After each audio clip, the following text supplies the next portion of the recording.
In this quick and short video, I'm going to be showing you how you can find the follow requests on Threads.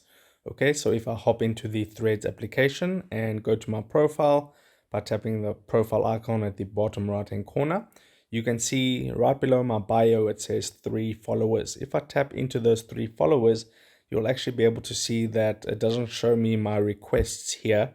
And if I go to the pending tab, this is actually accounts that I have requested to follow. So what I need to do is go back, and then you can see this button right here, which is a little heart icon. You want to tap on that, and right here is where you'll see your follow requests on Threads. So from this list, you can approve them, you can hide them, or you could simply just ignore them.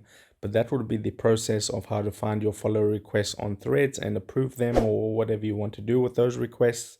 And that's it. So if this helped you out, drop a like onto this video and I'll see you in the next one.